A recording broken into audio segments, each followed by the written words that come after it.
आम्ही कसं तुम्हाला समजून घेतलं का नाही तसं तुम्ही पण घ्या की थोडं समजून आम्हाला. आम्ही ते वागलो ते चुकीचंच होतं, त्याबद्दल माफी मागतो आम्ही. नाही अहो, काय काय करताय तुम्ही?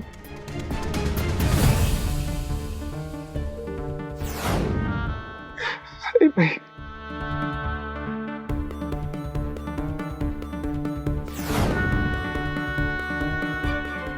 माफ करा मला बाई, चूक झाली माझ्याकडनं. खरंच माफ करा बाई, खरंच माफ करा.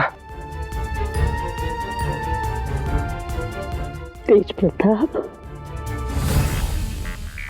श्वास आहात तुम्ही आमचा,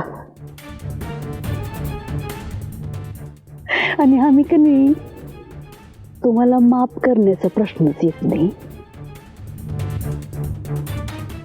कारण आम्ही तुम्हाला दोषी कधी मानलंच नाही.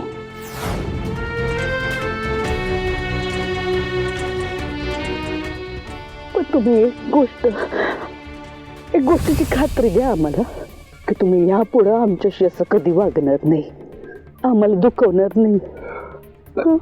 कधीच नाही हो, कधीच नाही.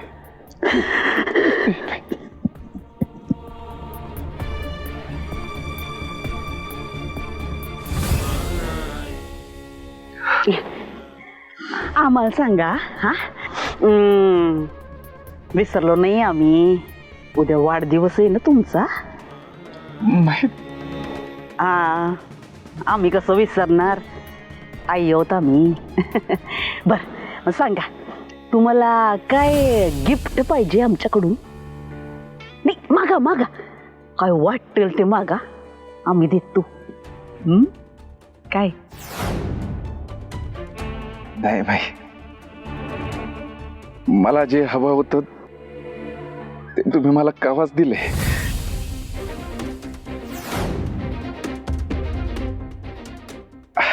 आता अजून काही नको, आता फक्त आशीर्वाद द्या. तू तर आहेच कायम, आमच्या शेवटच्या श्वासापर्यंत.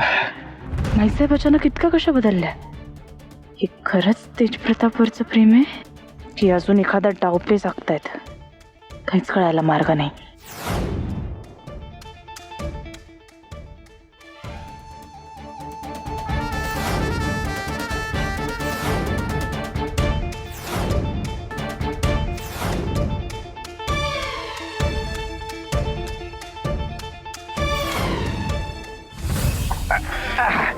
हे घ्या, प्रेमनाथ पवारला माग बसवा, म्हणजे कपडे माग ठेवा असं.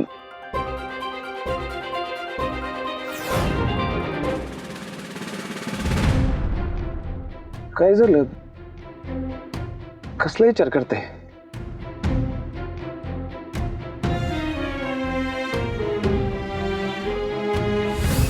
मला माहितीये तुम्ही माईंच्या बोलण्याचा विचार करताय, पण खरं सांगू का, माईंना ओळखणं सोपं नाही.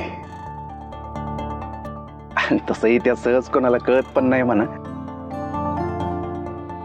पण माई आज जे काही बोलले ना, मला एवढं भारी वाटलं, माझ्या मनावरचं टेन्शनच गेलं.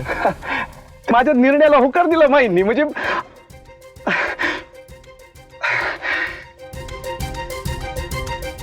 माई माझ्याबद्दल एवढा चांगला विचार करतात आणि मी उगाचच.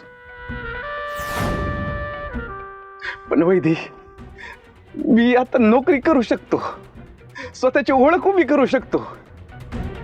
खरंच तुम्ही आणि माईंनी माझ्यासाठी जे काही केलंय ना, ते मला कशातच मोजता येणार नाही. म्हणजे